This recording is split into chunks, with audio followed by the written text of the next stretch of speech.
এদিকে গ্রামের মানুষও লক্ষ্য করতে শুরু করে, ওই নারী কেন বারবার আসে, ইমামের সাথে তার কি সম্পর্ক। গুজব আগুনের মতো ছড়িয়ে পড়ে। ইমামের সম্মান প্রশ্নের মুখে পড়ে। একটি শান্ত শহর, মসজিদের মিনার থেকে ভেসে আসছে আজানের ধ্বনি। এই শহরে থাকতেন একজন সম্মানিত ইমাম। মানুষ তাকে ভালোবাসত, তার কথা শুনে অনেকেই হিদায়েত পেত। কিন্তু একদিন তার জীবনে আসে এক ভয়ঙ্কর পরীক্ষা। একজন নারী, যে প্রথমে সাহায্যের জন্য আসে, কিন্তু ধীরে ধীরে তার কথা বদলাতে শুরু করে।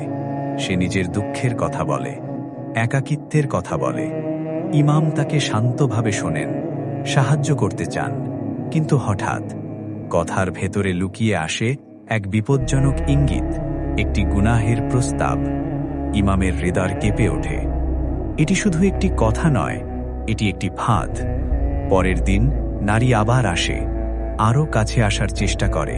সে বলে, আপনি যদি আমার পাশে থাকেন, আমি একা থাকব না। এই কথার ভেতরে লুকানো ছিল হারাম সম্পর্কের আহ্বান। ইমাম চুপ হয়ে যান। তার চোখ পড়ে দেয়ালে লেখা আয়াতে, নিশ্চয়ই আল্লাহ ধৈর্যশীলদের সাথে আছেন। তিনি দৃঢ় কণ্ঠে বলেন, আমি তোমাকে সাহায্য করতে পারি, কিন্তু হারাম পথে নয়। কিন্তু পরীক্ষা এখানেই শেষ হয়নি। নারী বারবার আসতে থাকে, কখনো কান্না, কখনো আবেগ, কখনো চাপ। ইমামের ভিতরে শুরু হয় ভয়ঙ্কর লড়াই, নফস বনাম ঈমান। রাতে তিনি ঘুমাতে পারেন না, তাহাজ্জুদে দাঁড়িয়ে কাঁদেন, হে আল্লাহ, আমাকে রক্ষা করুন। এদিকে গ্রামের মানুষও লক্ষ্য করতে শুরু করে, ওই নারী কেন বারবার আসে, ইমামের সাথে তার কি সম্পর্ক। গুজব আগুনের মতো ছড়িয়ে পড়ে। ইমামের সম্মান প্রশ্নের মুখে পড়ে, কিন্তু তিনি চুপ থাকেন, কারণ সত্য নিজেই একদিন প্রমাণ হয়ে দাঁড়ায়। একদিন পরিস্থিতি চরমে পৌঁছে যায়। নারী এবার অন্যরকমভাবে আসে। তার চোখে আর কান্না নেই, বরং এক ধরনের চাপ। সে বলে, আপনি আমাকে ফিরিয়ে দিচ্ছেন?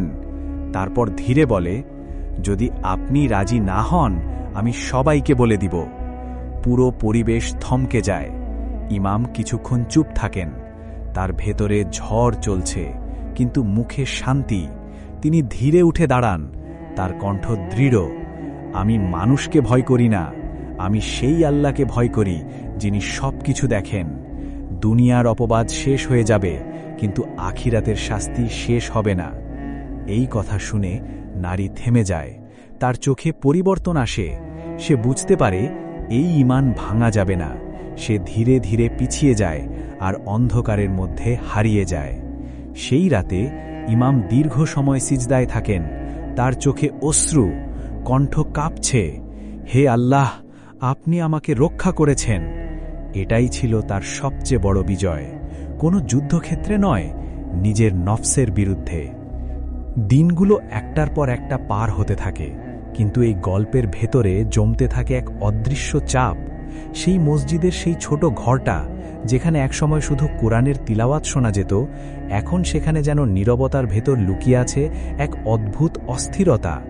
নারী আবার আসে, কিন্তু এবার তার পায়ের শব্দও আলাদা। ধীরে ধীরে, নিয়ন্ত্রিতভাবে, যেন সে জানে এই জায়গাটা এখন তার জন্য অপরিচিত না। ইমাম দূর থেকে তাকিয়ে থাকেন, তার চোখে ক্লান্তি, কারণ তিনি বুঝে গেছেন এই পরীক্ষা একদিনে শেষ হওয়ার না।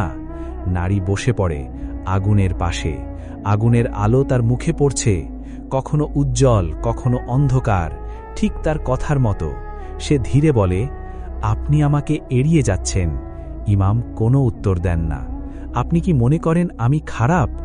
এই প্রশ্নটা একজন মানুষের হৃদয় ভেঙে দিতে পারে। ইমাম চোখ বন্ধ করেন। তার মনে পড়ে কিয়ামতের দিন, হিসাবের ময়দান, আল্লাহর সামনে দাঁড়ানো। তার বুক কেঁপে ওঠে।